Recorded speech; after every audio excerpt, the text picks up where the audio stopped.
All right, so it is October here in Western New York, Buffalo specifically. As a matter of fact, downtown is literally right behind these rocks right here. And anybody that knows the guys here in Western New York, if it's Frank Campbell, if it's Ted Kessler, Rivermaster charters, they'll tell you one thing. I bring the worst weather on earth. You know, Frank's famous for calling this place Miami of the North. I make it look like the true Buffalo every time the weather just changes. Right now, it's early October here, and it was beautiful weather all weekend. All of a sudden, last night, the wind shifted to the east. We had our first frost of the year. It got down to 37 in Buffalo. Those and a cold front don't make for good bass fishing. But Ted said, Chris, you're here. Normally you bring bad weather. We're gonna try to overcome it yet again. And here we are. What are we doing out here today?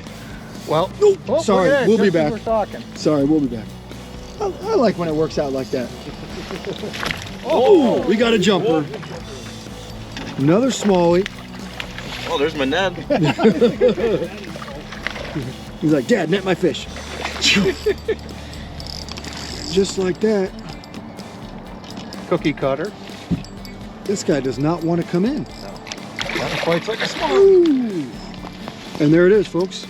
Welcome to Buffalo, where smallies like that are a dime a dozen. That's just a normal thing out here. Now we're fishing, like we said, in the fall. And as everybody knows, when this cold front stabilizes, the wind, the east wind I should say, goes away, these fish are just gonna chew. Now as soon as Ted, are you back fishing again? What kind of fishing are we doing today? How are we targeting these fish? Okay, so what we're doing, so we're in early fall like you were talking about. So what's going on with our smallmouth is the water temp's starting to drop a little, the days are getting shorter, so they know winter's coming, so they're putting the fall feed bag on. And what we're doing to target them, real simple rigs. We're using what's called a Ned rig, some guys call it a Ned jig, and just a real slow presentation, dragging it on the bottom and giving it a little kicker with bass scent fire gel. And on these tough conditions today, it seems to be working. We're working for our bites, but what we're doing is making a difference. Third one of the day. Hopefully they're getting bigger, right?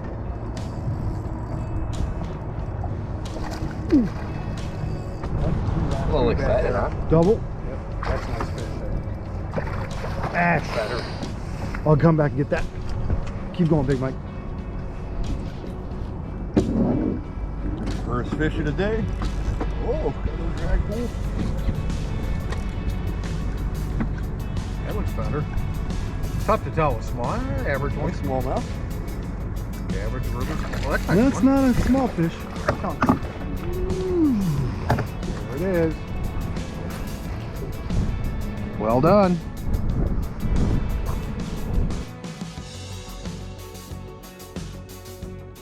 Woohoo! On again.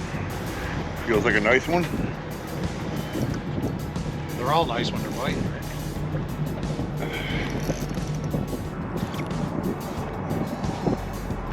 Oh, yeah, nice.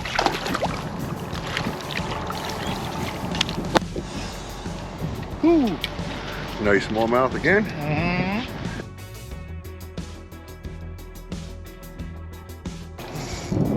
They're picky today, Chris. I don't want to drop too many. I know.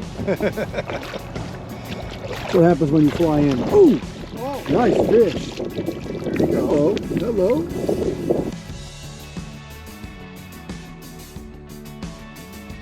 Real easy technique we're using today. I always say, you know, simpler is better for any of our fish in Western New York. And today, it doesn't get much simpler than this. So what we utilize today is what's called, and anybody who's smallmouth fish has heard of a Ned jig or a Ned rig, it's called.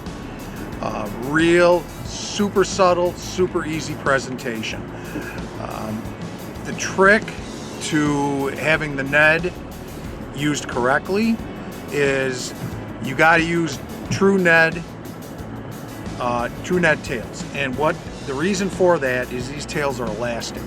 And what the elastic does is the elastic floats, unlike a standard plastic worm, which will sink.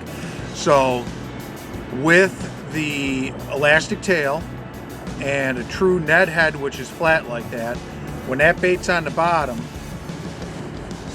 it stands straight up like that, and the tail will be standing straight up in the water. And just a nice subtle presentation of dragging that along the bottom. And what a lot of what we're trying to imitate around here is what these smallmouth feed on. That's the round goby.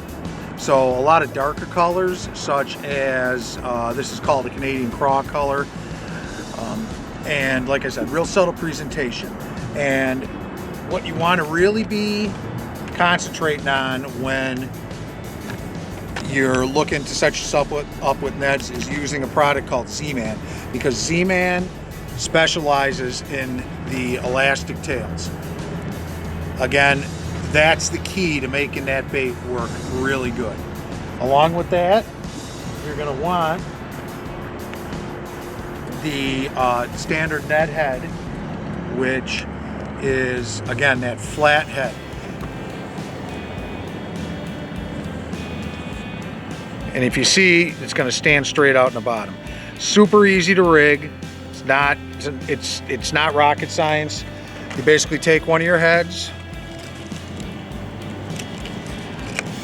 and also the Z-Man heads have what they call a collar on them, and that holds that bait onto that jig when the fish hit it, or when you're catching the bottom. Here's another trick a lot of guys don't know. When you're looking at your bait, dark color is always the top, lighter color is the bottom. So you want to make sure the hook comes out the top, so it's imitating exactly what you're trying to show these fish, and that is a round goby. And it takes a little bit to get them on because they are elastic. You gotta pinch them, work them, and once you work them up onto there, is basically what you got. That's, I think, what we're looking for there. Oh yeah, there you go. Big Mike, folks. Woo, it's a tank, Big Mike. There you go. There's a... Holy, Big Mike. Be on the wall, baby. Big Mike. Look at the size of this giant smallmouth. Biggest one I ever caught. Man, this thing is a toad. Got it on a neg rig with some fire gel, bass scent. He is a giant. We got steelhead. It looks like some tiny Little silver. steelhead. What? Bass fishing and Big Mike gets a steelhead. Hey, you want a multi-species? Yeah. What are you doing in here? What are you doing in here? Look at that. Today we utilized Pautzke's fire gel, specifically bass scent. Now we fished a hard cold front today, east wind, pretty stiff east wind, and those fish were super picky to start. So we pulled out our fire gel, started smearing it on there. Just a little bit on your finger, smear it on the tail, and get the little excess off, and that stays on for a long time. And that's the key to it. It holds the scent, it stays on there, and it entices those fish, especially on a tough day, to hit even harder. We got Moby Dick here. Again? Holy. Moby Dick. Got a drop? I was just gonna say, what is that? That's a bass. If that's a bass, it's huge. If not, Whatever it was. you got a monster sheephead. I don't know yet. We'll find out. I don't know what you got. Holy! Whatever, big sheephead. Big old drum. That Big thing looks old like a sheephead. redfish. What the? Got a jack. I knew it Just had spit it. up Got a something. Jack Cavell. Oh my gosh! That looks like a massive redfish. Feel like I'm back in Florida. Holy! A jumbo, Big Mike today, folks. jumbo Lake Erie drum. That thing walloped it. Big Mike is, you know what? I got news for you. Big Mike has now caught a steelhead, a smallmouth, a jumbo drum. Is that the buffalo? He's almost got the buffalo slam. Minus the muskie. You can't leave Lake Erie without a Lake Erie drum. Oh Come my on. gosh. Here you go. You just seen a couple minutes ago. I got my personal best smallmouth. But man, look at the size of this drum. This thing is a toad. Oh, that's Ooh, not that's bad another one. good one. Yeah, I thought Ted, that yours was a is pretty small- good. Big Mike's on too. Woo, Ooh. nice. Big Mike, you got another sheep's head or what? Yeah, I got Nope. a smallmouth. I see a bass. Ooh, that's not a bad one either. Gosh, I can't film them both, dude, but the bite is so quick.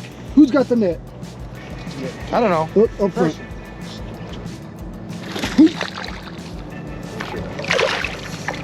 Who's first? Whichever one. There's one. Uh-huh. See how it works. Dad goes last, huh? I think there's still one in the water. Is he? Yes. He's got that one. You think he can fist that one? And There's one. There is. And you know what, Big Mike? That's a big chunky one too. It's a chunky one. He's not a giant, but he's chunky. Yep, it's a monkey chunky. Another average Lake Erie smallmouth. Still just a fat, beautiful fish. Another one putting on that fall feed bag we talked about. Just absolutely slammed the Ned rig with the bass fire gel on it. And on this tough bite, I think, and I know that bass fire gel is making a difference. Today's episode of Pautzke Outdoors comes to you in early October where, to be honest with you, we just planned on coming out here for a couple hours. We didn't plan on Mother Nature bringing the first frost of the year. Got out of the hotel this morning. It was 36 degrees here in Buffalo. Much different than the weekends that had been in the 60s and 70s. So obviously, cold front changed the fishery. We got a little nervous, but we were actually in town, flew into Buffalo first because we're headed to the world famous Salmon River for a couple days. And we figured we'd meet with our good buddy, Ted Kessler of Rivermaster Charters and try to get a couple nice smallmouth, which we did. You see Big Mike caught a big fish today. You guys can call it as big as you want. It weighed 5 pounds, 10 ounces on the official scale. We put it back. You can see it swimming away right here. So you guys could enjoy catching it. But just know, fall is here. The smallmouth are biting. You guys saw us use one lure today, coated in bass fire gel, and in the couple hours we were out here, we caught a couple of dozen fish. Oddly enough, we caught a steelhead, we caught a big, massive sheep's head, and plenty of smallmouth bass here in the greater Buffalo area while we were passing through, headed to fish the world famous Salmon River. If you guys want a great bass trip or even a walleye trip, look up Captain Ted. We've been filming with him for over 15 years now, and we can't wait to come back. Enjoy fall bass fishing here in Western New York.